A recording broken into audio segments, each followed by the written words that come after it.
no presentó ya evaluación del primer parcial.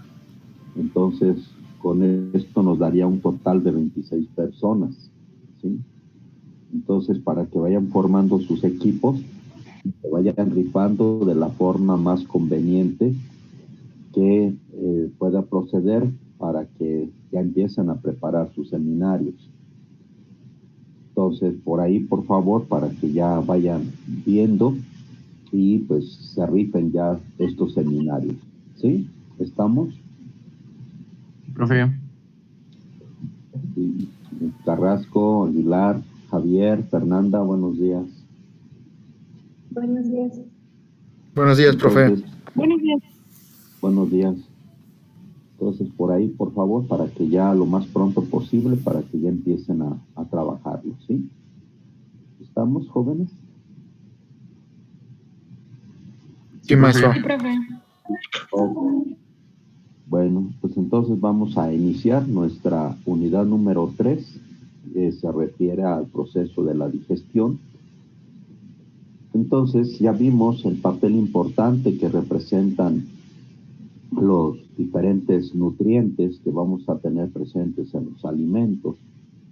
Y pues ahora vamos a ver cómo nuestro organismo va a hacer uso de los alimentos para poder aprovechar esos nutrimentos y llevar a cabo sus funciones. Entonces, la forma en que nuestro cuerpo va a utilizar estos alimentos para obtener esos nutrimentos, pues es a través del proceso de la digestión, en la cual va a consistir en alterar las propiedades tanto físicas y químicas de estos alimentos, de tal manera que las moléculas elementales que conforman a esas macromoléculas en forma de polisacáridos, de lípidos o grasas o de proteínas, pues obtengamos esas formas simples que son azúcares o monosacáridos. Tenemos los ácidos grasos libres, el glicerol y los aminoácidos, los cuales posteriormente serán absorbidos a través de la sangre para que lleguen, en este caso, a las células y sean aprovechadas y llevar a cabo, entre otras funciones, aquellos que nos puedan aportar energía o poder ser utilizados para la síntesis de otras moléculas, ¿sí? Estas transformaciones físicas pues tienen que ver con la forma en que nosotros tengamos esos alimentos. Pueden ser líquidos, pueden ser sólidos o pueden ser semisólidos. Propiamente, esos alimentos sólidos pues tenemos que degradarlos para que de manera particular los sistemas enzimáticos, que son en este caso los catalizadores biológicos que van a degradar químicamente estos alimentos, puedan actuar de manera eficiente y poderlos aprovechar. ¿Ok? Ahora bien, para llevar a cabo esta utilización de los alimentos, tenemos aquí dos esquemas en donde nos indica que podemos llevar a cabo 4 etapas. La primera es el proceso de la digestión, que va a tener que ver precisamente con esa transformación química y física para que posteriormente esas moléculas se absorban y sean transportadas a través de la sangre, lleguen a la célula, en donde pues, se va a llevar a cabo procesos metabólicos. Esos procesos metabólicos que pueden ser ya sea anabólicos o catabólicos, dependiendo si son de degradación, es catabolismo. Si hablamos de síntesis, procesos anabólicos. Y una cuarta etapa es la excreción, que se va a dar desde el momento que nosotros estamos ingiriendo los alimentos y que aquellas partículas o estructuras que no son digeribles o que son, en este caso, huesos, semillas, pieles, etcétera, nosotros pudiéramos eliminar. Y parte también de ese proceso metabólico vamos a tener los productos del metabolismo que, en términos generales, vamos a tener aquellos que nos van a poder obtener energía y como parte también de esos procesos respiratorios vamos a eliminar CO2, agua y obviamente en otros casos urea, que es el producto final del metabolismo de la digestión de las proteínas, ¿no? Entonces, igual vamos a ver más adelante en sus seminarios los metabolismos de cada uno de ellos.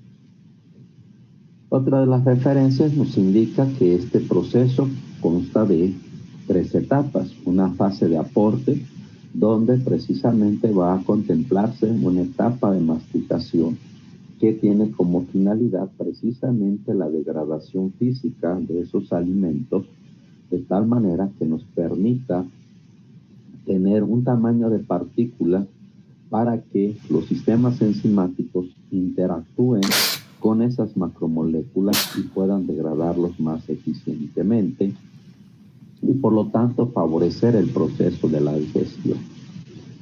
Obviamente este proceso de la digestión va a iniciar en la boca. Una vez que nosotros trituramos esos alimentos a un tamaño, vamos a posteriormente llevar a cabo la etapa de deglución, que en este caso va a permitir que el producto de la digestión oral, llamado bolo alimenticio, pues llegue a la siguiente fase del proceso de la digestión, que es nuestro estómago. Y de manera particular vamos a tener que el proceso de la digestión inicia en la boca, posteriormente va a continuar en el estómago y termina a nivel intestinal. Y posteriormente viene la fase de absorción de esos elementos que conforman esas macromoléculas. La segunda etapa es de utilización o metabolismo, donde vamos a ver los procesos anabólicos o los procesos catabólicos, y comentamos una tercera etapa, es eliminación o excreción, ¿sí? En donde, pues ya comentamos, vamos a tener la eliminación desde la etapa de aporte y vamos a tener los productos del metabolismo que los podemos eliminar a través de diferentes vías, ya sea a través de la vía biliar, de la vía urinaria, respiratoria o a través de la piel y otras partes, ¿sí? Bueno, nos dice entonces que este proceso de la digestión van a ser una serie de transformaciones que se van a llevar a cabo a lo largo de nuestro tubo digestivo, y que propiamente este proceso de transformación pues va a llevarse por una acción enzimática, que es lo que va a permitir que estas enzimas que actúan sobre esas macromoléculas nos permiten obtener las moléculas elementales que los conforman para que posteriormente puedan ser absorbibles. Y esta digestión, como hablábamos anteriormente, podemos tener una digestión mecánica y una digestión química. Propiamente la digestión química pues va a ser llevada a cabo por estos sistemas enzimáticos que van a actuar sobre sus correspondientes sustratos, llámese polisacáridos, llámese lípidos o proteínas. Y en el caso de la digestión mecánica, como ya mencionamos, vamos a tener una digestión en la cual vamos a transformar el alimento, ¿verdad?, en una reducción de tamaño. Y por otra parte, los sistemas enzimáticos que se van a liberar en las diferentes fases de nuestro tubo digestivo, como es la boca, como es el estómago o a nivel intestinal, pues obviamente requieren que entren en contacto con ellas. Y esto se va a dar a través de procesos de mezclado, vamos a llamarle así, que es lo que va a permitir para que estos actúen en ese sistema alimenticio. Y por otra parte, esto también va a permitir que el alimento pueda ser transportado a lo largo de nuestro tubo digestivo, ¿sí? No sé si vamos bien hasta aquí. Sí, todo bien. Ok, gracias. Y bueno, de manera sintética, de manera muy resumida, vamos a ver entonces que este proceso de la digestión de esas macromoléculas vamos a iniciarla en la boca. Entonces, en esa digestión oral vamos a iniciar la digestión de los carbohidratos, en donde obviamente vamos a tener una liberación de saliva, y esa saliva, obviamente, su mayor componente es agua, y que además vamos a tener sistemas enzimáticos que van a iniciar esta degradación, en donde, de manera particular, los polisacáridos, como pueden ser el almidón o el caso del glucógeno, que los podemos tener tanto en alimentos de origen vegetal como animal, respectivamente, vamos a obtener moléculas intermediarias llamadas estrines.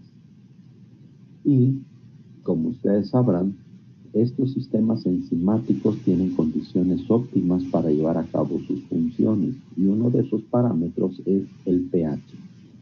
De ahí entonces que en la digestión oral van a prevalecer condiciones de pH neutro que permite la acción de esta hialina, que es una especie de alfa-amilasa, que va a hidrolizar parcialmente a esos polisacáridos. Después de la digestión oral, vamos a tener nuestra siguiente fase de reacción, que es la digestión gástrica, que se lleva a cabo en el estómago, donde vamos a tener condiciones de pH ácido. Esto hace entonces que estas condiciones de acidez inhiben la actividad de esa amilasa, y posteriormente en la fase intestinal, que va a estar conformado propiamente por el intestino delgado, donde se va a terminar la digestión de estas moléculas, en donde van a prevalecer condiciones de pH alcalino. Entonces, vamos a tener ahí la participación de dos órganos. En este caso, la secreción pancreática, en donde se va a liberar, entre otros, amilasa pancreática, y vamos a tener a nivel de las microvellosidades intestinales enzimas que van a degradar a otras moléculas derivados de azúcar. Y con esto nosotros obtendríamos moléculas elementales como los monosacáridos, que van a ser posteriormente absorbidos.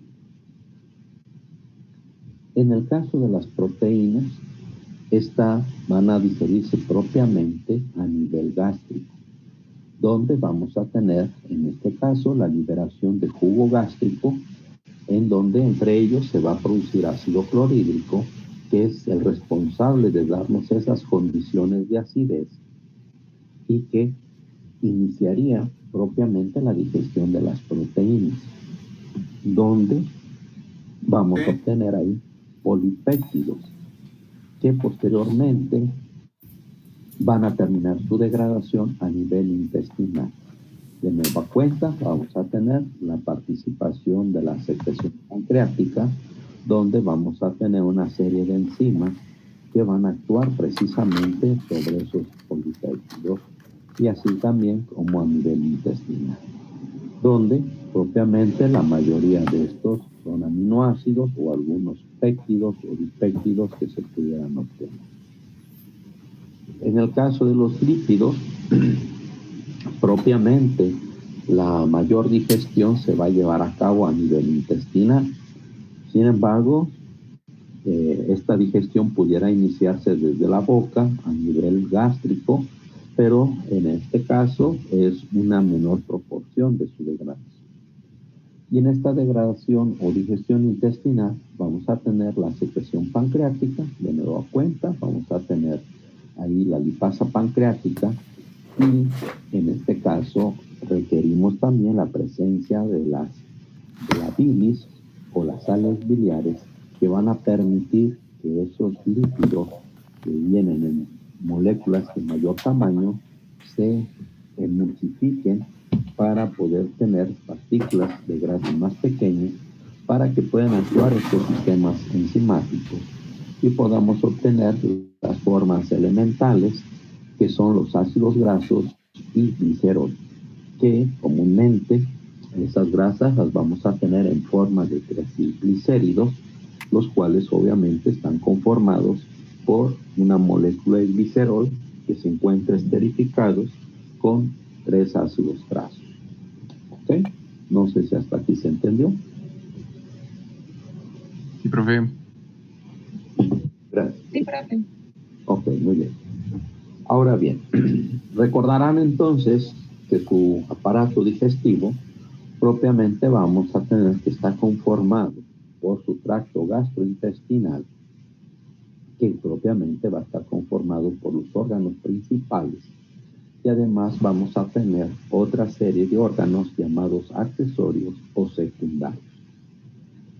Ese tracto gastrointestinal, coloquialmente conocido como tubo digestivo, pues va a iniciar en la boca, y de ahí la siguiente estructura o la parte que corresponde vamos a tener la faringe, que va a permitir conectar con el esófago y a su vez con el estómago. Y de ahí tenemos nuestro intestino delgado y nuestro intestino grueso. ¿Sí? Ese sería nuestro tracto gastrointestinal, y va a estar conformado en este caso por estas estructuras. Ahora bien, en el caso de los órganos accesorios, que son aquellos que se pueden encontrar fuera del tracto gastrointestinal y que obviamente van a participar, en este caso en la digestión, a través de la secreción, ¿verdad?, de diferentes jugos que se pudieran liberar.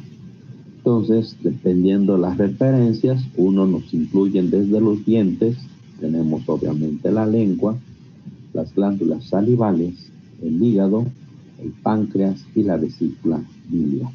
¿Sí? ¿Ok? Sí, profe.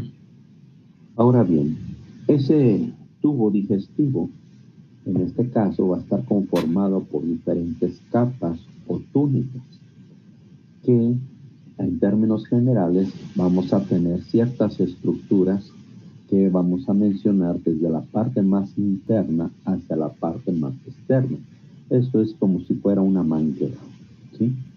Entonces, esa manguera o esa tubería, en la cual la parte central donde se va a fluir ese líquido, en este caso los productos de la digestión, vamos a tener esa parte más interna, que vamos a tener por ahí la parte de la mucosa, posteriormente la submucosa, después tenemos la muscularis y finalmente la serosa. ¿Sí? Entonces esas serían las estructuras desde la parte más interna hacia el exterior. Entonces vamos a tener la capa de mucosa, submucosa, muscularis y serosa. Obviamente todo este tubo digestivo va a estar irrigado por, en este caso, diferentes venas o arterias, a través de las cuales se van a llevar a cabo, dependiendo los sitios de este tubo, los procesos de absorción y transporte de esos nutrientes. Y por otra parte, vamos a ver que también vamos a tener ahí estructuras que van a estar conformados por plexos nerviosos, en donde precisamente vamos a tener ahí dos tipos de plexos, los cuales de una otra manera van a participar en los procesos de la regulación de este proceso de la digestión. ¿Sí? Y pues además vamos a tener que a nivel de nuestro tubo digestivo vamos a contener un sistema que tiene que ver con el sistema inmunológico, sistema también de defensa, que es el sistema linfoide asociados a mucosa, conocido como MAL. ¿Sí? Claro, estos sistemas linfoides asociados a mucosa los podemos tener también en otras estructuras como la piel, obviamente a nivel de los pulmones, etc. Entonces, a grandes rasgos van a ser estas diferentes capas o estructuras. Vamos a ver ahorita algunas características de cada una de ellas.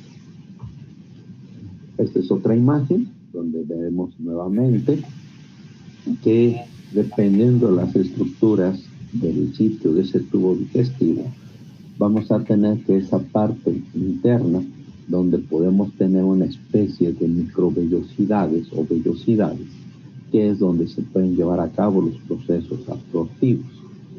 Entonces, esa parte más interna llamada mucosa, y posteriormente debajo de la mucosa tenemos la submucosa, después la muscularis y finalmente la serosa. ¿Ok? Entonces vamos a ver parte de las características de cada una de estas estructuras. En el caso de la capa de la mucosa, es la parte más interna de nuestro tracto gastrointestinal y va a estar conformado por una capa de epitelio, una capa de tejido conectivo, conocido también como lámina propia, y una capa de músculo liso. Entonces, ustedes recordarán por ahí sus cursos de biología que tenemos dentro de los diferentes tipos de músculos, podemos tener músculo liso o músculo rugoso. Entonces, músculo liso, pues, propiamente es aquel que tiene una característica de qué tipo. ¿Quién lo recuerda? Sí, profe. ¿Qué característica presenta un músculo liso? Ah.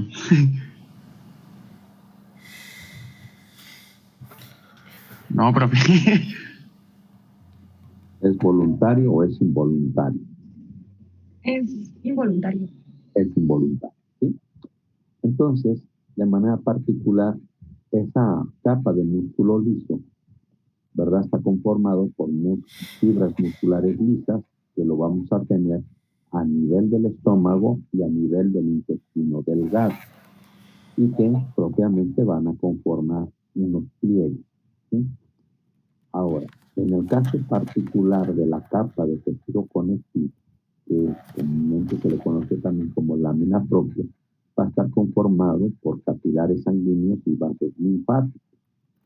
Y vamos a tener el tejido linfático asociado a la mucosa, llamado como mal, o también se le pudiera considerar como tejido linfoide asociado al tracto gastrointestinal, que tiene que ver con funciones importantes con nuestro sistema inmunitario, que son sistemas de defensa. Y este sistema o el mal lo podemos tener también en otras estructuras como las amígdalas, el intestino delgado, en el apéndice o intestino grueso. Entonces es muy común que muchas veces ustedes cuando tienen algún proceso infeccioso, ¿verdad? Luego dicen, me duelen las amígdalas, ¿verdad? O muchas veces los médicos te palpan ciertas partes de tu cuerpo que son ganglios linfáticos, ¿sí? Entonces, de ahí que cuando tengamos algún proceso infeccioso por la invasión de algún microorganismo, precisamente pues vas a presentar ese dolor, esa inflamación, precisamente por eso, ¿no? Ahora bien, después de la mucosa, que en este caso otro papel muy importante, la mucosa es una barrera física que ayuda a proteger precisamente de la invasión a nivel intestinal por los patógenos, que como ustedes recordarán, los patógenos presentan estructuras como flagelos o tienen pili, que les van a permitir poderse adherir a las células y poder invadir. Entonces, esta capa de mucosa es una barrera física que va a ayudar a impedir que estos patógenos puedan adherirse fácilmente. De ahí de la importancia entonces que aunado a esta capa de mucosa, pues vamos a tener también la presencia de la flora benéfica, que son los probióticos, que pudieran ayudar a revestir esa parte para evitar que los patógenos se adhieran fácilmente. Es como una especie de los granaderos o extranaderos que existían, ¿no? De evitar precisamente que los manifestantes, que serían los patógenos, pudieran atacar las estructuras. Y eso entonces va a ayudar, ¿no? Esa mucosa lo tenemos igual en otros tejidos, como a nivel pulmonar, ¿verdad? Que también son barreras físicas que ayudan a proteger la invasión de algunos patógenos.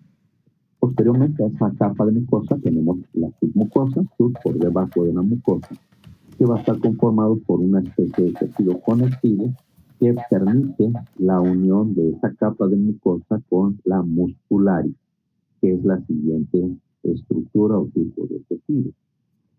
Entonces, esta mucosa va a estar irrigada por capilares sanguíneos y linfáticos y además va a presentar estructuras neuronales que en este caso es considerado como el plexo submucoso o el plexo de Meissner.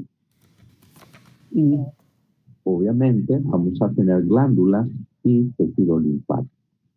Entonces, vamos a tener después a la muscularis o la muscular, donde también va a estar conformado por un sistema de neuronas, que es en este caso el plexo mesentérico o plexo de Auerbach, que, como ya mencionamos, parte de las funciones de nuestro tubo digestivo de llevar a cabo la digestión química es la digestión mecánica, que permite, entre otras cosas, también el flujo del producto a lo largo del tubo digestivo y permitir además el mezclado de las diferentes secreciones que se van a producir a lo largo del tubo digestivo, y esto hace entonces que permita llevar a cabo esos movimientos, ¿verdad? Comúnmente los de tipo pericáltico, que es precisamente el que va a facilitar este paso, entre otros tipos de movimientos. Y entonces esta muscularis pues, va a estar conformado por cierta manera como músculos esqueléticos que los vamos a tener en ciertas zonas de nuestro tubo digestivo, que es la boca, la faringe y el esófago superior y medio, que en este caso vamos a tener que permite llevar a cabo la fase de deglución, que es una etapa voluntaria, es decir, nosotros decidimos en qué momento deglutimos. Entonces, cuando ustedes andan en las carreras entre una clase y otra, pues no les da tiempo de comer o de desayunar y pues propiamente se comen la torta en 2, 3 mordidas. Entonces, no mastican lo suficiente y propiamente se atragantan, ¿verdad?, en trozos muy grandes. Entonces, obviamente, si ustedes tuvieran el tiempo suficiente, por ahí los odontólogos o los dentistas les recomiendan dar un determinado número de masticaciones. ¿Alguien recuerda qué número de masticaciones debemos de dar antes de deglutir?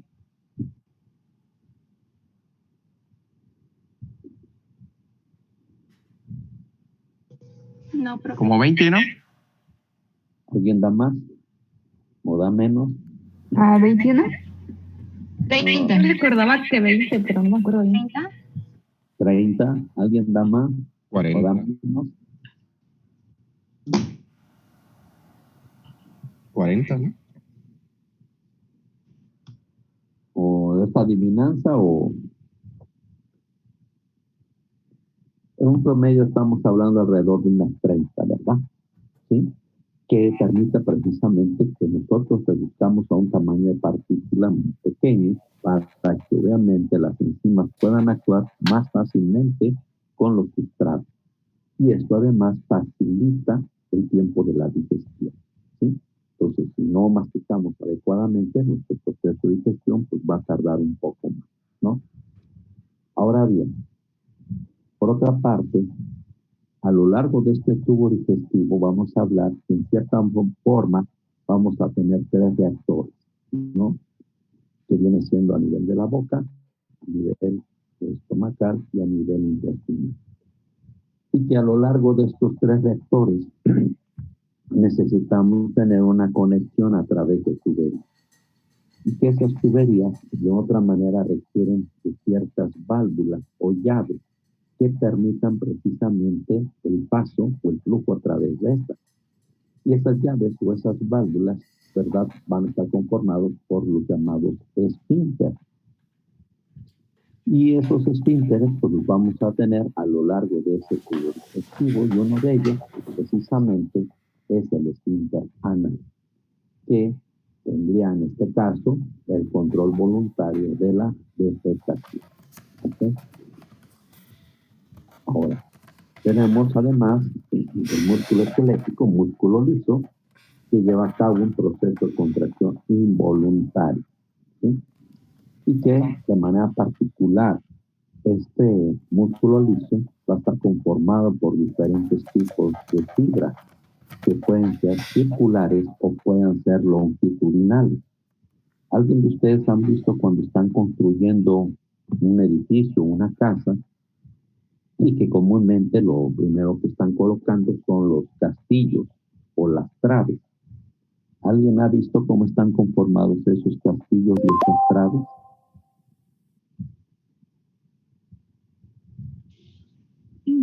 ¿Con varillas? Ajá. ¿Y cómo están ordenadas o conformadas? En cada esquina, creo, ¿no? Ajá, pero ¿qué características, cómo están conformadas? Ya la compañera nos dice con esas varillas, ok, pero ¿cómo están estas varillas? ¿Qué tipo longitudinal y qué tipo circular? ¿Tiene que ver algo en que tengan esas formas? Sí, ¿no? Porque dan soporte para, pues, hacer la construcción. Soporte, flexibilidad. Entonces, algo similar va a ocurrir con nuestro tubo digestivo. Obviamente, ese tubo digestivo tiene ciertas propiedades que pudiera expandirse, ¿sí? Entonces, cuando ustedes están comiendo, ¿verdad? Y sienten que se están llenando, y dice, creo que le entra un poquito más, y su estómago se va extendiendo, ¿no? O si tienen un proceso inflamatorio, pues igual que sucede, su tubo digestivo pues se extiende, ¿verdad? Entonces, tiene esas características que estas fibras, tanto circulares como longitudinales, pues van a tener que ver con esas propiedades para que se pueda extender y dar cierta resistencia, ¿sí?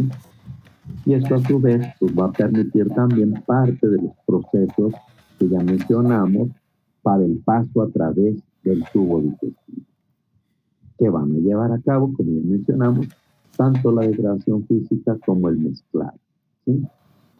Y finalmente vamos a tener la capa de serosa, que va a permitir, entre otras cosas, la suspensión en la cavidad abdominal.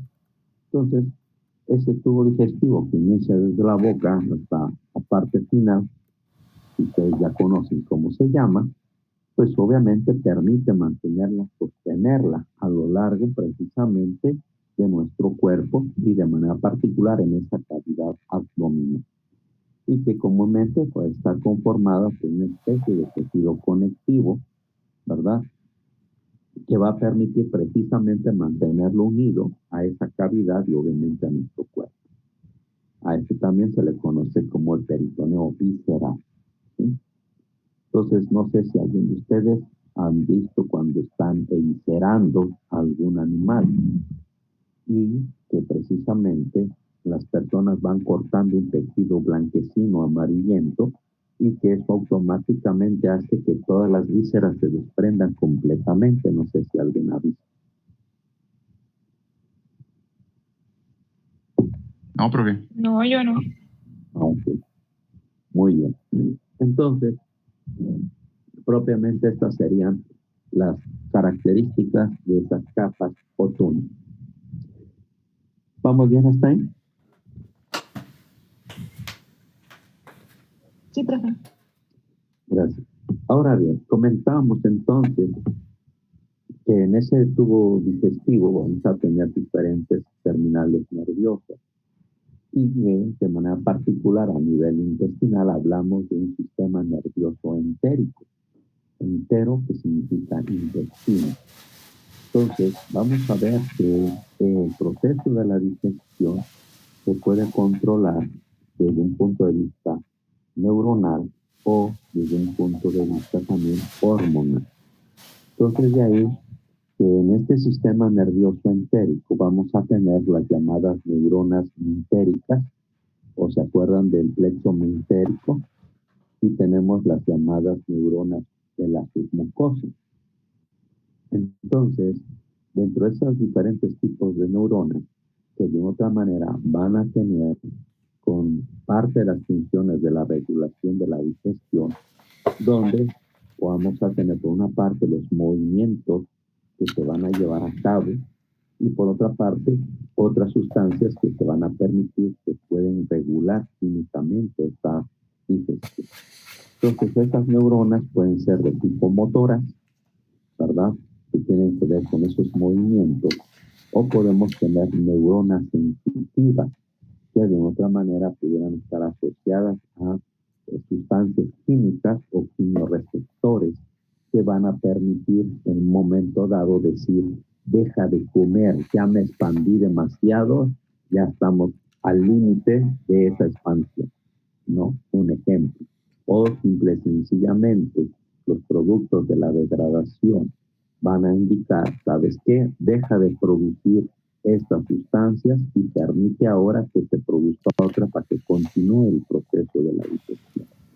Entonces de ahí que esos diferentes tipos de neuronas, que pueden ser motoras, que pueden ser sensitivas, o pueden ser también secretoras.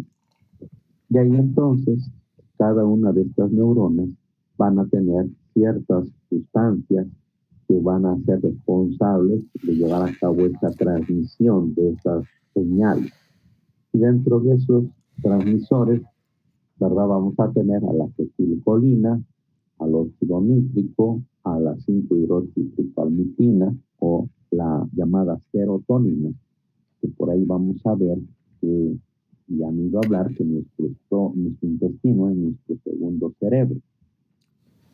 Y otras sustancias que también van a modular la acción de estas neuronas, ¿sí? Y esto que va a permitir entonces que de manera particular a nivel intestinal, ese sistema nervioso entérico que va a estar conformado precisamente por esas redes de neuronas que conforman tanto el plexo mentérico como el plexo submucoso. De ahí entonces que vemos que esas diferentes neuronas que están representadas por las líneas de color rojo, color moradito y color gris, vamos a verlo así, vamos a tener entonces que van a participar tanto neuronas motoras, neuronas sensitivas, que de una otra manera van a llevar a cabo ciertas funciones, ¿sí? ¿Vamos hasta ahí? Profe.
Ok, voy a poner la presentación en la que se incorporan sus demás compañeros.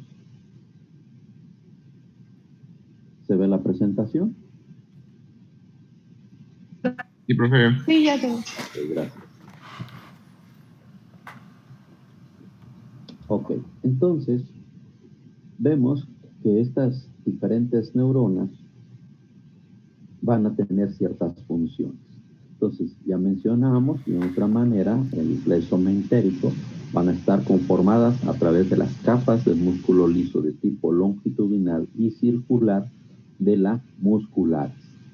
Y que precisamente parte de sus funciones es llevar a cabo el control de la motilidad y que esto de una otra manera pues va a generar una fuerza y la contracción de esa capa muscular.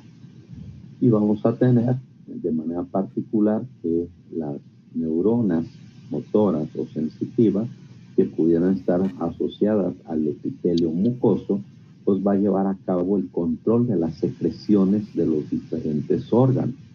Como ya mencionábamos, vamos a tener de otra manera algunos sistemas de quimiorreceptores que son los que de otra manera van a favorecer que se produzcan esas secreciones. O vamos a tener de igual manera algunos receptores, mecanorreceptores, que tienen que ver con la capacidad de estiramiento. Y obviamente la regulación de este proceso digestivo tiene que ver por una parte a nivel cefálico, que es una de las fases de regulación, donde precisamente nuestro cerebro pues va a regular parte de este proceso, ¿sí? Y eso se va a llevar a cabo a través de nuestro sistema nervioso central y obviamente a través del sistema nervioso autónomo.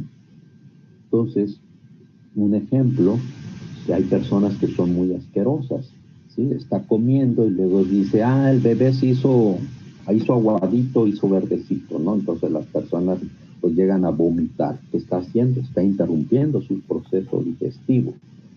O de repente estás comiendo bien rico y ves una cucaracha en tu sopa, pues esto hace entonces que la persona pues pueda vomitar también, ¿no? Interrumpa su proceso de la digestión. O puede haber otros factores, alguna situación de algún familiar, ¿verdad? O otras situaciones, y eso hace que las personas dejen de comer. Entonces, eso tiene que ver con una fase cefálica.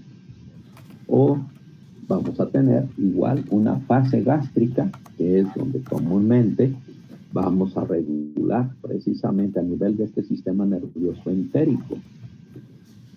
Que por ahí las damas, ¿verdad? Cuando están ansiosas de que el novio o el muchachito se le declare, pues sienten maripositas en el estómago. No sé si hay coincidencia con ustedes. ¿Han sentido maripositas en el estómago?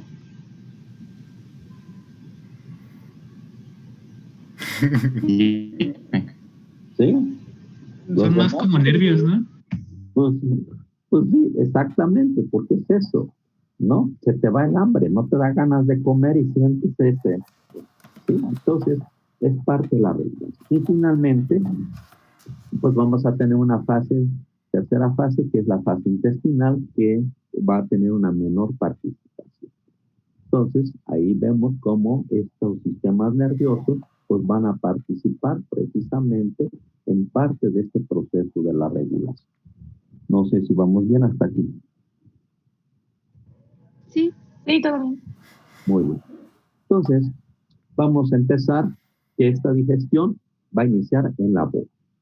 Entonces, de manera particular, que ustedes conocen cómo está conformada su boca, donde propiamente pues vamos a tener, en este caso, diferentes tipos de dientes, ¿verdad?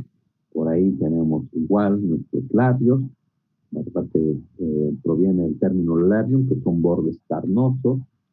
Vamos a tener por ahí la úvula, que en este caso es el término de uva pequeña. Y obviamente vamos a tener un paladar duro, un paladar suave, y vamos a tener nuestra lengua, ¿sí? Entonces, de manera particular, pues sabemos que el primer contacto que nosotros vamos a tener con los alimentos, pues tiene que ver, en términos generales, con dos tipos de sentidos. El sentido del gusto y el sentido del olfato, ¿sí?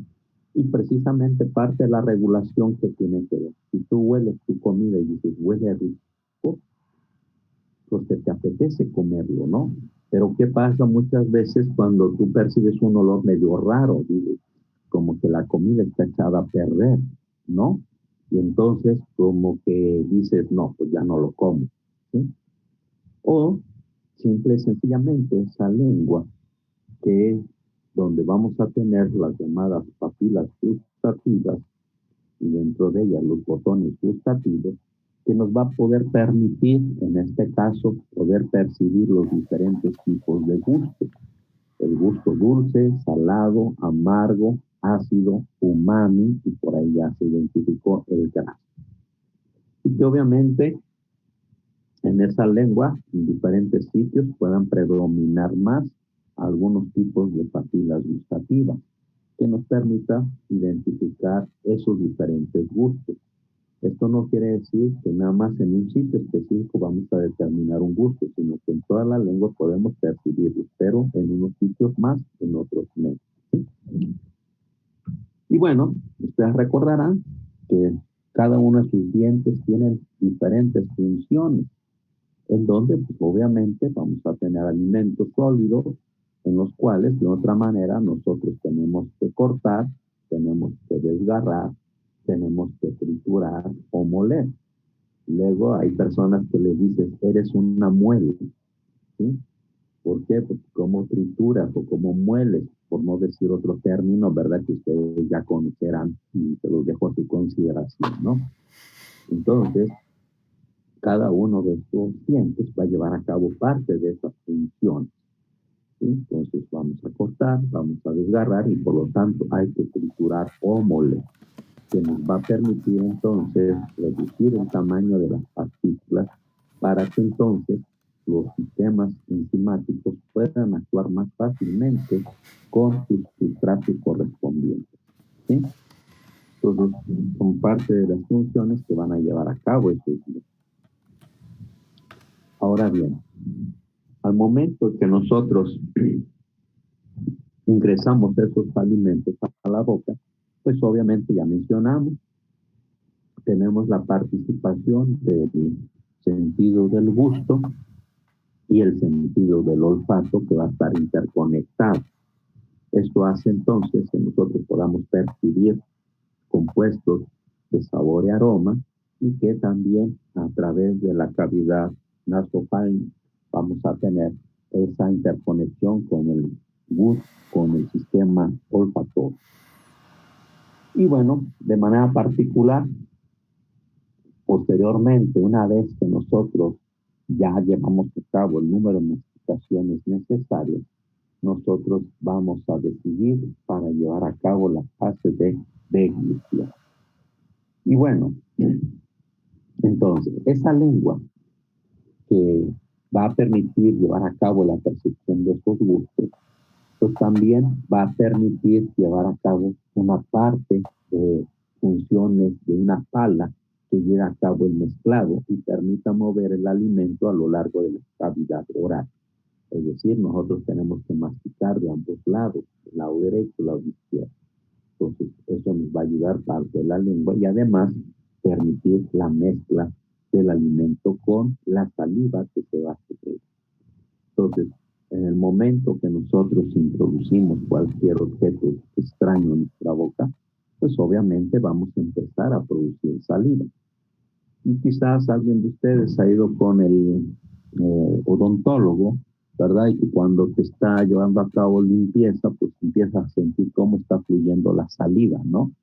Entonces, casi estás diciendo, apúrese porque ya estás por sacar toda la baba, ¿no? ¿Sí? Entonces, es parte de la estimulación que se va a dar de manera automática al momento que ingresamos esa sustancia a la boca. Y precisamente parte también, vemos ahí que esa óvula, entre otras, la función es evitar precisamente que el alimento se vaya a esa conexión con, interconexión con la fase nasofaríngea. ¿Sí? ¿Okay? Ahora bien,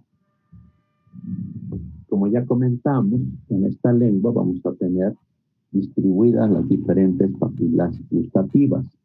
Esto pues obviamente lo van a ver más en detalle en evaluación sensorial, que precisamente es ahí uno de los sentidos que va a participar precisamente en la percepción de estos gustos. Entonces vamos a tener que esas papilas gustativas, que pueden ser de diferentes tipos, papilas filiformes, papilas uniformes, papilas foliares, papilas circunvalantes. Y dentro de estas papilas vamos a tener los botones gustativos, que dependiendo del tipo de papila va a ser el número de botones gustativos que pudieran tener, a diferencia de las papilas filiformes que no presentan botones gustativos. Entonces vemos ahí en la representación esquemática cómo estarían conformadas los diferentes tipos de papilas y por lo tanto los diferentes botones gustativos que van a tener. Y entonces comentamos que en cada una de las zonas de nuestra lengua nosotros podemos percibir los diferentes gustos, ¿sí? Y bueno, ya de manera particular, pues esta es una representación que pudiera estar conformado cada uno de estos botones gustativos que van a presentar precisamente un botón como si fueran las flores de una rosa, ¿no? Todos han visto cómo está en forma de botón y que están conformados por diferentes tipos de células o estructuras que pueden ser tipo 1, tipo 2 o tipo 3. Y esto hace entonces que cada uno de esos tipos de células, tipo 1, tipo 2 o tipo 3, que están representados por las diferentes estructuras de color verdecito, uno más intenso, otro más bajo, y un color como rojito muy bajo. Y que precisamente a esos niveles de esas células vamos a tener diferentes receptores o quimioreceptores a diferentes sustancias que van a permitir, entre otras cosas, la regulación de este proceso de digestión y a la vez para poder percibir cada uno de esos gustos. Como ya mencionamos, tenemos el gusto dulce, el amargo, el umami, el ácido, el salado y el graso, ¿sí? Entonces, es, digamos, la parte de la fisiología, cómo se lleva a cabo esa percepción de esos gustos, los cuales lo van a dar en evaluación sensorial. ¿Estamos bien hasta aquí? Profe. Sí, profe. Bien. Ahora bien, entonces, en esa boca vamos a tener la liberación de saliva. Y propiamente en esa producción de saliva vamos a tener la participación de las glándulas, en este caso bucales, y tenemos las glándulas salivales. Entonces las glándulas bucales las vamos a contener en la parte de la mucosa de la boca, que vamos a tenerlo en los labios, en las mejillas, el paladar y la lengua. Y estas glándulas bucales, que pueden ser labiales, bucales o palatinas, que tiene que ver con el paladar, y las linguales, que las vamos a tener en la lengua. Entonces, además de esa función de producir saliva, pues vamos a tener por ahí la secreción mucosa y una secreción serosa, que contiene precisamente a un sistema enzimático que es la lipasa lingual, que propiamente va a participar en la digestión de las grasas en una menor proporción, hablando de manera particular alrededor de un 30% de los triglicéridos. Sin embargo, esta enzima se va a activar en medio ácido a nivel estomacal, ¿sí? En el caso de las glándulas salivales mayores, que se encuentran fuera de la boca, vamos a tener las glándulas parótidas, las submandilares o por debajo de las mandíbulas, o también conocidas como submaxilares por debajo de los maxilares, que son responsables de la producción, de la mayor producción de saliva, de un 70%, y las parótidas en un 20%, y las sublinguales por debajo de la lengua en un 5%. Entonces, de manera particular, sabemos que esa boca pues, tiene esas características de mantenerla precisamente hidratada, ¿verdad? Y que precisamente cuando tenemos situaciones de nervios o que sea, pues se le reseca a uno la boca, ¿sí? Incluso se le puede ir uno el habla, ¿no? Entonces son parte también de las afectaciones que se pudiera dar a través del sistema nervioso autónomo, ¿ok? Entonces, ¿verdad? Se les reseca la boca, ¿no? Entonces, aquí este esquema lo que trata de representar la localización de las diferentes glándulas. Tenemos las glándulas parótidas, ¿verdad? Donde precisamente las tenemos en partes laterales, casi pegadas a los oídos o a las orejas, que precisamente pues, son glándulas que están expuestas también a algunos problemas por infección por virus, ¿verdad? Y tenemos ahí las otras glándulas por debajo de la lengua o debajo de los maxilares, ¿sí?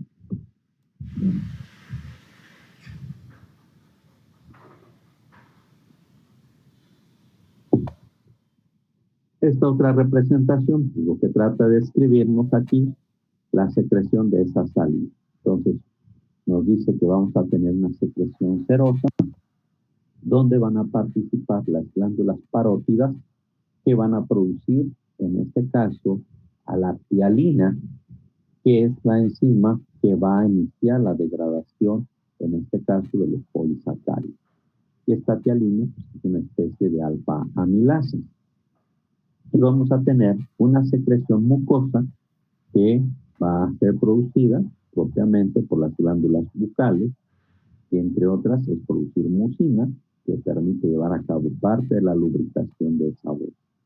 Y tanto las glándulas mandibulares como sublinguales van a producir tanto tialina como mucina. Y todas esas estructuras de esas glándulas van a estar conformadas por esos tipos de células que van a estar denominadas como células mucosas o células serosas, las cuales están identificadas por un color fucsia o moradito y un color pues rosadito, ¿no? Entonces, esas células son las que van a llevar a cabo tanto la secreción serosa como la secreción mucosa, los cuales van a fluir a través de ese canal o conducto saliva, ¿sí? Entonces, la conformación de esas células, pues vemos ahí, están conformadas en formas de acinos, que correspondientemente pueden ser acinos mucosos, que van a contener las células mucosas, o los acinos serosos, que van a estar conformadas por las células serosas. ¿Vamos bien hasta aquí? Sí. Sí, profe. Y bueno, esta es otra representación de cómo estarían conformados los diferentes tipos de acinos con sus correspondientes células y que van a liberar esos fluidos y que van a ser transportados a través de sus conductos, ¿verdad? Para su liberación en la boca. ¿Ok? Ahora bien, ¿cómo está conformada la saliva? Entonces, mayormente, pues es agua. ¿Sí? 99.5% de agua y 0.5% de sólido. Y la producción de saliva, en términos normales, anda alrededor de 1 a 1.5 litros al día. Claro, mientras no concursen en el beso más largo, porque pues, obviamente ahí hay un salivazo tremendo por ambas partes, ¿no? Y bueno, comentábamos que a nivel de la digestión oral deben de prevalecer condiciones de pH medio. Entonces, de ahí que alrededor tengamos pH que van de un 6.35 a 6.85. Y parte de las sustancias responsables de esas condiciones de pH se debe a la presencia de algunos electrolitos o algunos iones en forma de cloruro, de bicarbonatos y de fosfatos, que pueden ser tanto de sodio y potasio. Entonces ahí vemos un papel importante, lo que pudieran representar parte de algunos de los minerales que juegan un papel importante en la regulación de los sistemas amortiguadores. Como ya comentamos, si ustedes en el laboratorio llegan a calibrar sus potenciómetros, usan soluciones reguladoras y que propiamente esas soluciones reguladoras son a base de fosfatos. De ahí entonces, que parte de esos reguladores van a estar conformados tanto por bicarbonatos y fosfatos cloruro. También contiene una enzima llamada lisozima, que precisamente es un antimicrobiano natural que se produce en la boca y obviamente lo tenemos también en las lágrimas y lo vamos a tener a nivel intestinal, ¿no? O en el caso del huevo también lo tenemos como un antimicrobiano natural. Y obviamente pues tenemos a esa tialina, que es una especie de alfa-amilasa de tipo salival, que es donde va a iniciar precisamente la degradación de estos polisacáridos. Y tenemos por ahí también la producción de una especie de inmunoglobulina tipo A, que precisamente actúa como parte de nuestro sistema inmunológico que impide adhesión de microorganismos a los epitelios del agua. Y como parte también de la actividad microbiana que pudiera predominar en la boca, pues hay productos de metabolismo como urea o ácido úrico, ¿no? Y bueno, como comentamos, esta digestión va a verse afectada, por una parte, por un sistema nervioso. De ahí que la secreción de saliva va a participar del sistema nervioso autónomo, el cual va a estar conformado por el sistema parasimpático y el sistema simpático, los cuales pueden actuar en diferentes situaciones, unos de día, otros de noche. Entonces, en caso del sistema simpático, comúnmente va a actuar durante el estrés, que es lo que origina precisamente condiciones de sequedad. Y tenemos el sistema parasimpático, que es lo que va a permitir que se lleve a cabo una secreción continua de esa saliva, ¿sí? Entonces, de ahí cómo va a estar regulado parte de esa producción. ¿Ok? ¿Vamos bien hasta ahí? Sí, profe. Ahora bien, Sí.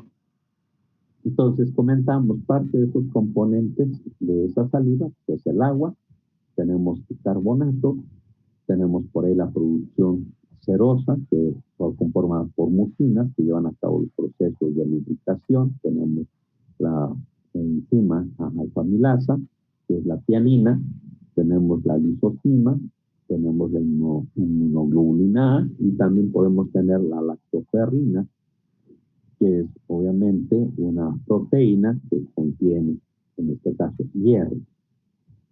Y vamos a tener por ahí otros factores que le llaman de crecimiento epidérmico y de tipo nervioso, ¿sí?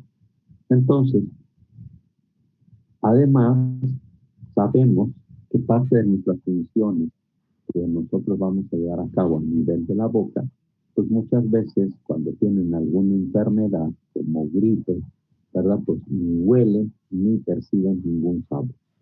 Entonces, también se puede dar algunas situaciones que se conoce como la cerctomía, que son trastornos que disminuyen la secreción de saliva y que esta puede ser congénita o puede ser por un sistema autoinmunitario, ¿no? Entonces son situaciones que pudiera presentarse y que pudiera afectar también parte de este proceso de la digestión, ¿sí? Y bueno, pues por ahí también ustedes han ido a hablar ahorita con el caso del coronavirus, ¿verdad? De que ni hueles ni sabes nada, ¿no? Y lo que dices coronavirus, ¿no? ¿Ok? Y bueno, precisamente parte de todo esto, de la regulación nerviosa a nivel del sistema parasimpático de la secreción salival, pues vemos de otra manera que ciertas acciones donde participa tanto el sentido del gusto como del olfato, así como los sonidos o imágenes. Vamos a suponer que te estás comiendo unos ricos y sabrosos frijolitos y de repente te sale una piedra y al masticarlo, pues oyes ese ruido, ¿no? ¿Y qué pasa?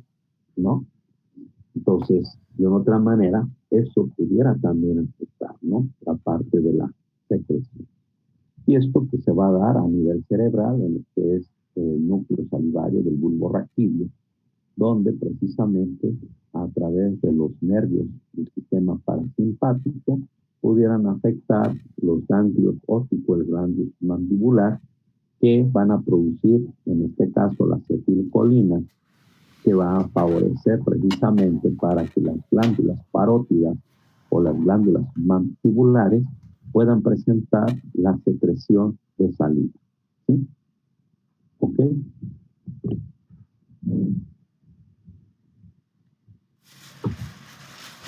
Y esto es lo que trata de representar precisamente parte de estos nervios que provienen a través de los núcleos del cerebro y que van a actuar a nivel tanto de las glándulas mandibulares como en este caso las glándulas parótidas, y tenemos ahí precisamente esos ganglios, tanto el óptico como el ganglio mandibular, que vamos a decir como son un ficheo que interconecta precisamente los nervios provenientes de estos núcleos salivales que van a interconectar con esas glándulas, ¿sí? Y es lo que va a permitir la estimulación o no de la secreción de sangre. ¿Sí? ¿Estamos bien hasta aquí? Sí, profe. Sí. Ahora bien, entonces decíamos que en la boca propiamente va a iniciar la digestión de estos polisacáridos. Entonces, dentro de estos polisacáridos comúnmente tenemos al glucógeno que predomina en los tejidos animales y el almidón que lo tenemos en los tejidos vegetales. Entonces, comúnmente van a estar conformados por moléculas, en este caso lineales, y moléculas o estructuras ramificadas, en donde pues tenemos a la amilosa y a la amilopectina. Entonces, comúnmente estas estructuras, tanto de amilosa como amilopectina, en las cadenas lineales, van a estar unidas moléculas de glucosas a través de enlaces glucosídicos tipo alfa 1,4, mientras que en las ramificaciones pues vamos a tener enlaces alfa 1,6. Y de manera particular vamos a ver que en estas estructuras vamos a tener por una parte extremos reductores o podemos tener extremos no reductores. De ahí entonces que de manera particular en esta degradación de estos polisacáridos vamos a tener entonces que esta alfa-amilasa va a actuar al azar a través de las diferentes posiciones de esos enlaces glucosídicos de estas cadenas lineales, que precisamente van a estar representadas por estas flechas azules, que es donde van a poder permitir atacar esa molécula lineal.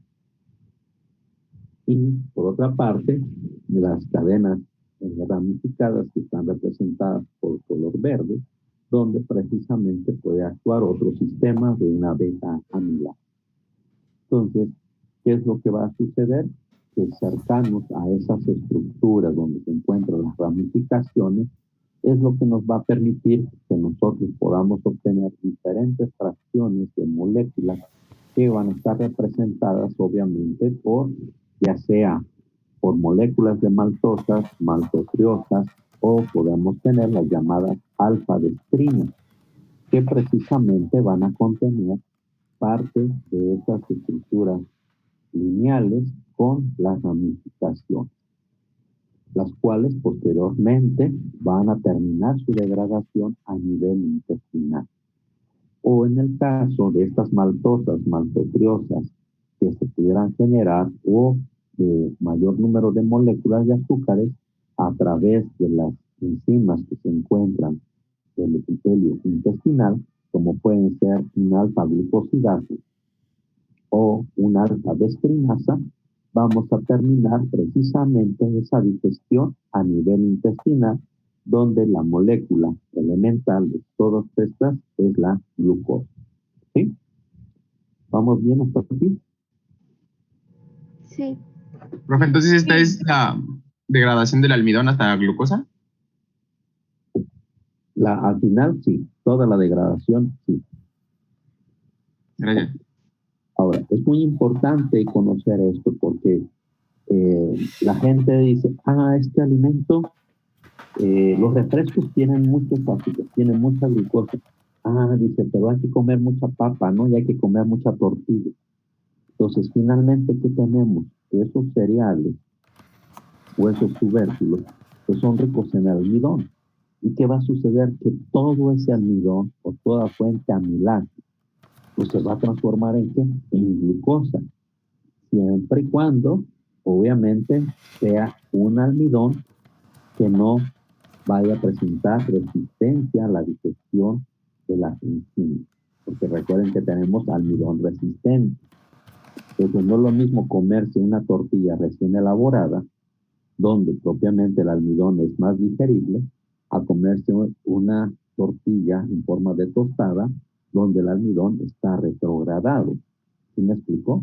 Entonces, esa tostada tiene mayor cantidad de almidón resistente, por lo tanto, la liberación de glucosa va a ser menor, ¿sí? O muy baja. Entonces, igual, si los frijoles los calentamos, los enfriamos, los volvemos a calentar, los enfriamos, estos procesos de calentamiento y enfriamiento, pues hacen que se incrementen los niveles de almidón resistente, ¿sí? Entonces, eso es lo que también hay que tomar en cuenta, ¿no? Que no exclusivamente vas a tener azúcares simples, como el caso de la glucosa o algunos otros que te puedan liberar glucosa, sino que también las fuentes de almidón, pues te van a liberar una gran cantidad de glucosa. Por eso las personas deben de evitar consumir tortillas, ¿verdad? Más 1 o 2 tortillas al día, ¿no? ¿Por qué? Porque de lo contrario vas a producir una gran cantidad de glucosa y se te elevan los niveles de glucosa. ¿Sí? ¿Estamos? Sí. Sí. Profe, Ok. Ahora bien, entonces, después vamos a tener de esa boca, vamos a tener la continuación de nuestro tubo digestivo, vamos a tener a la faringe. Y esa faringe la tenemos en 2 secciones, la nasofaringe, la bucofaringe. Y aunado a la faringe, pues vamos a tener también la laringofaringe. En caso de la nasofaringe, tiene o lleva a cabo funciones de la respiración, y la bucofaringe y la rinofaringe con funciones tanto digestivas como respiratorias. Entonces, tenemos el problema, cuando no podemos respirar, comúnmente respiramos por la boca, que conduce, entre otras cosas, problemas de resequedad, ¿no? Entonces, de manera particular, en la imagen vemos ahí cómo están diferenciadas estas 3 zonas, la nasofaringe color verde, color amarillo orofaringe y la hipofaringe.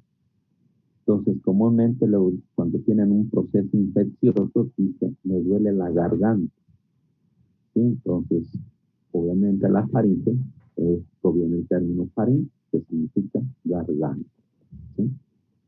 Y precisamente parte de lo que comentamos, esa interconexión que tengamos con la parte del gusto y la parte olfativa, que precisamente se desprenden moléculas de sabor y aroma que se interconectan con el sentido del olfato.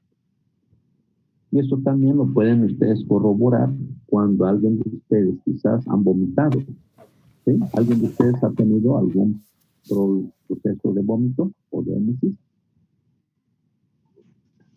¿cómo, profe? Vómito, Ah, sí. ¿sí? Y el vómito te llega a salir por la nariz, Ah, en algún momento me pasó. ¿sí? Entonces, precisamente es esa interconexión que tenemos precisamente con la nasofaringe, ¿verdad? Ok. Ahora bien, vamos a ver entonces que parte de esta faringe que va a tener funciones tanto digestivas como respiratorias, ¿qué es lo que sucede? Que por ahí vamos a tener después una estructura, ¿verdad?, que va a intervenir para evitar algunos problemas que puedan afectar, incluso ponernos en riesgo de muerte. Entonces, en esa fase de la deglución, que es el momento en que nosotros decidimos pasar al producto de la digestión oral o bucal llamado bolo alimenticio, que es precisamente una fase de tipo voluntario, porque estamos decidiendo, ¿sí? Vamos a atragantar y pasamos. ¿Okay? Y como dice el dicho, lo caído, caído, y una vez que pasamos ese bolo, pues ya no tenemos esa función voluntaria, sino que vamos a tener ya una fase involuntaria, que va a estar representada precisamente por la fase faríngea y la fase esofágica, las cuales obviamente van a pasar a través de la faringe al esófago y del esófago al estómago. Y obviamente se puede dar a través de procesos como peristalsis, y que eso va a depender también de la presentación de nuestro alimento, si es un alimento líquido, si es un alimento sólido o viscoso. De ahí el tiempo que tarde para llevar a cabo el flujo a través de esta sección del tubo digestivo. Entonces, en caso de alimentos sólidos, semisólidos, alrededor de 4 o 8 segundos, y alimentos líquidos hasta 1 segundo, ¿no? Entonces, y eso pues ya no lo podemos regresar, ¿verdad? Hasta ese momento ahí no lo podemos regresar. Claro, vamos a ver que esa interconexión de ese esófago con el estómago, pues vamos a tener una llavecita. ¿Sí? ¿Se acuerdan que hemos hablado de esta tubería? Está conectada con una llave o una válvula. Entonces, se pueden dar situaciones que muchas veces en los niños no están bien desarrollados, y esto hace que propiamente los niños vacíen, tengan un vaciamiento gástrico, ¿sí? Como una especie de vómito, porque no están bien desarrollados todavía su tubo digestivo, y propiamente esa llavecita no lleva a cabo su función y permite un casi vaciamiento del niño. O bien, ya cuando se puede producir por un efecto de vómito, ¿sí? Pero mientras, pues lo caído, y ya eso ya no, ¿sí? Y bueno, estas 3 fases, como comentamos, que también va a ocurrir. Entonces, por ahí tenemos una estructura llamada la epiglotis. Esa epiglotis es una estructura que pudiera pivotear, que pueda permanecer abierto, pueda permanecer cerrado, que esto va a interconectar precisamente con las vías aéreas superiores, que en este caso con la tráquea, que van a conducir posteriormente a nuestros pulmones. Entonces, de ahí que cuando nosotros pasamos ese bolo alimenticio, vemos que de manera particular esta estructura de la epiglotis bloquea el paso, ¿verdad?, de esas vías aéreas superiores para que pase nuestro bolo alimenticio. De ahí entonces que tengamos el llamado esfínter esofágico superior, conocido como UES, que puede permanecer cerrado o puede permanecer abierto. Y esto va a permitir entonces que ese bolo alimenticio pase a través de esa familia, ¿sí? Y bueno, lo que tenemos en esta imagen es precisamente ver cómo esa epiglotis, cómo se desplaza hacia la parte de abajo para bloquear precisamente las vías aéreas superiores y permitir entonces que el alimento no se vaya a los pulmones.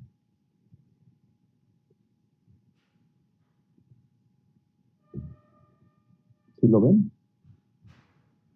Entonces ven ahí cómo actúa precisamente el llamado esfínter superior, ¿sí? Cómo se va, se permanece cerrado, permanece abierto. ¿Sí lo notan? Y como la epiglotis, sí, profe, botea, bloquea, ¿sí? Okay. Ahora bien, esto también es algo muy importante. Oiga, profe.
En lo que se incorporan sus demás compañeros, vamos a continuar.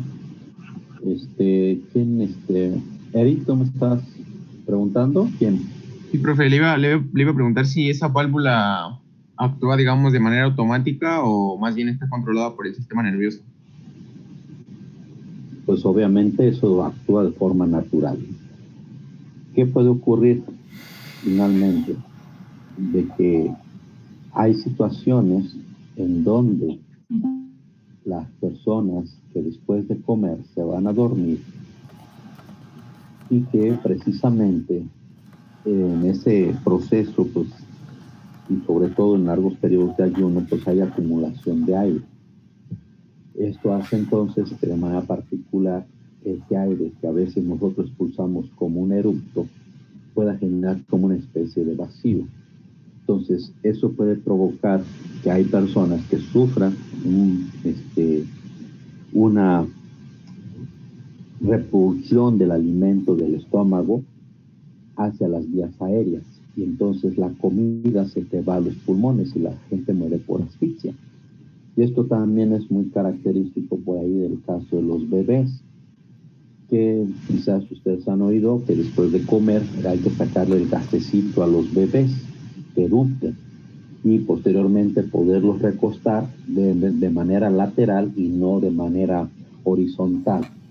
¿Por qué? Porque obviamente ese gas que nosotros pudiéramos eliminar puede generar una especie de vacío y esto hace entonces que el alimento se te vaya a los pulmones y ha sido causas de muerte de los bebés en las guarderías, precisamente, o en las casas también se puede dar esta situación. Entonces, igual no es recomendable pues irse a dormir después de haber comido, al menos que duermas como rey, propiamente casi sentado, ¿no? Entonces, eso es lo que pudiera ocurrir. ¿Por qué? Porque entonces ese alimento, o incluso hay unas personas que tienen los problemas a nivel de ese esfínter que une el esófago con el estómago, donde hay un vaciamiento, ¿verdad? Que son personas que presentan esa hernia hiatal, que provocan, entre otros problemas de gastritis y problemas de vaciamiento, que se te puede ir a los pulmones y puede ocasionarte la muerte, ¿sí? Entonces ahí obviamente no hay esa obstrucción que se dé precisamente por el efecto que ocasiona cuando baja el bolo alimenticio. Entonces, como vemos ahí, está levantada la epiglotis y eso hace entonces que el alimento se introduzca directamente a los pulmones y la gente pueda morir. No, muy bien. ¿Sí? Y precisamente con esto los problemas del COVID y otras enfermedades, cuando las personas no pueden respirar, ¿qué hacen? Los entuban. Y precisamente tienen que ponerlo en una posición tal que permitan que ese tubo se introduzca directamente a la tráquea, ¿sí? Es lo que hacen precisamente para que ese tubo se introduzca y puedan llevar a cabo la respiración mecánica, ¿sí? Sí, profe. ¿Sale? Ok. Vamos a continuar entonces.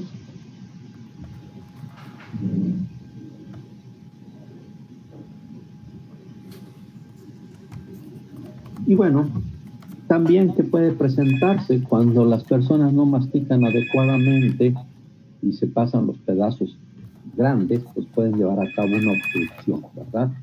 O incluso a veces cuando están comiendo pescado, alguna espina se les atora, ¿verdad? Pues sienten que se están ahogando. Y bueno, por ahí existe la llamada maniobra de Helmich, ¿verdad? Que consiste en impulsar o generar una presión, como vemos ahí a la altura del ombligo, y presionar para que la persona genere esa presión y pudiera expulsarlo, en el caso de las personas adultas. O si no cuentas con alguien que te pueda apoyar, pues pudieras recurrir a una silla o un soporte superior donde uno mismo pudiera generarse esa presión pues, para tratar de expulsar eso. Ya en el caso de los bebés o los niños, pues son otras maniobras un poco más complicadas, pues de tal manera evitar no romperle una costilla o generar otro problema, ¿verdad? En esos niños. ¿Sí? Y bueno, esto es parte de lo que comentábamos también, que después de ese tubo digestivo que va a conectar con el estómago, vamos a tener precisamente esa llavecita o esa válvula que es el cardias. ¿Sí? Entonces vemos que esa interconexión que vamos a tener, pues vamos a tener por ahí el diafragma. Y vemos qué es lo que puede ocurrir, que esa válvula ¿verdad? Puede sufrir un desplazamiento que propiamente pudiera dejar casi abierto para que precisamente se lleve a cabo ese vaciamiento. Entonces, las personas que llegan a presentar este problema de hernia yatal, precisamente padecen muy frecuente de ese vaciamiento gástrico, que consiste, entre otras cosas, ¿verdad?, un ardor que sientes que te carga pipas. ¿Sí? ¿Por qué? Porque obviamente en la digestión gástrica vamos a tener condiciones ácidas y eso puede generar la llamada pirosis, que te puede quemar ese tubo digestivo y que pudiera conducir posteriormente a alguna otra enfermedad o otros problemas que vamos a ver más adelante. Entonces, estas personas padecen este problema, problemas de reflujo, y que incluso pueden provocar que el producto se vaya a tus pulmones y las personas pudieran morir, ¿no? Entonces, no es nada agradable una persona que padece de este problema. Y precisamente esto pudiera generar afectaciones a nivel del esófago, que precisamente puede darse por ese reflujo gastroesofágico conocido por ERGE, y que conduce precisamente a esa pirosis, ese ardor, ¿no? Que sientes que te quema, ¿no? Es una sensación horrible. Sí, no sé si alguien de ustedes, bueno, están muy jóvenes para padecerlos, pero si tienen algún familiar que siente cómo se queja y que siente esa sensación ardiente, fea, ¿no? O también que le llaman síndrome de esófago de Barrett, ¿no? Y que esto pudiera conducir posteriormente a tumores que se pueden dar a nivel del esófago, ¿sí? Son otra de las situaciones que se pueden presentar a nivel de ese tubo digestivo. También va a suceder que estas personas que presentan ese reflujo gastroesofágico, pues lo primero que te va a decir el médico es nada de bebidas carbonatadas, nada de grasa, nada de frituras, y tomate, mostaza, irritantes, ¿verdad?, especias, chile, chocolate, alcohol, tabaco, etcétera, ¿sí? Y propiamente, pues casi te dice, pues no va a comer casi nada, ¿no? Porque todo eso puede afectarte precisamente, ¿no? Entonces es lo que te va a recomendar el médico, que nada de eso debes de comer, ¿sí? Otros problemas que se llegan a dar a nivel de esta parte de nuestro tubo digestivo, sí, son las llamadas varices esofágicas. Todo el mundo ha oído hablar de las varices, ¿no? Comúnmente se dan problemas en las piernas, o también las llamadas hemorroides. Entonces, este esquema trata de representar cómo nuestro sistema está interconectado entre otros órganos, con el hígado, nuestro intestino y el vaso. Entonces, de ahí que propiamente estos órganos, que van a estar irrigados a través de diferentes venas, como vemos la vena porta, las venas esofágicas o las venas mentéricas inferiores, en donde cuando hay alguna obstrucción a través de esas venas, ¿verdad?, hay un incremento de la presión, y eso hace que precisamente a nivel de las diferentes estructuras se presenten estos problemas, ya sea a nivel del esófago, causando las llamadas varices esofágicas, que pueden conducir a un sangrado. Entonces, cuando esas personas llegan a un sangrado superior, están obviamente eliminando sangre por la boca, pues se debe a que estas varices se rompen y pues tienen que someter a engrapar esas varices esofágicas. Y si no, vemos que a nivel también, a nivel del intestino, se pueden producir también parte de esas hemorroides. O en el caso del vaso, producir la llamada esplenomegalia, que es un agrandamiento precisamente del vaso, ¿sí? Entonces, son afectaciones que se pudieran dar precisamente por las varices a nivel del esófago, ¿sí? Entonces, son parte de las situaciones que se pudieran presentar como enfermedades en nuestro tubo digestivo. ¿Sí, Eric? Me parece que ya acabó la hora. Ya acabó la hora. Bueno, pues si es así, pues hasta aquí le dejamos. Profe, Sí, dime. con respecto a los seminarios, ¿cuándo estaríamos empezando? Mira, estaríamos, a ver, si en digestión puede que nos llevemos entre 3 clases, 4, 6, como en 6 sesiones, puede ser que yo, 6 o 7 sesiones yo termine, puede que yo termine en ese tiempo. Por eso yo les estoy dejando que desde ahorita ya vayan preparándolo con tiempo. No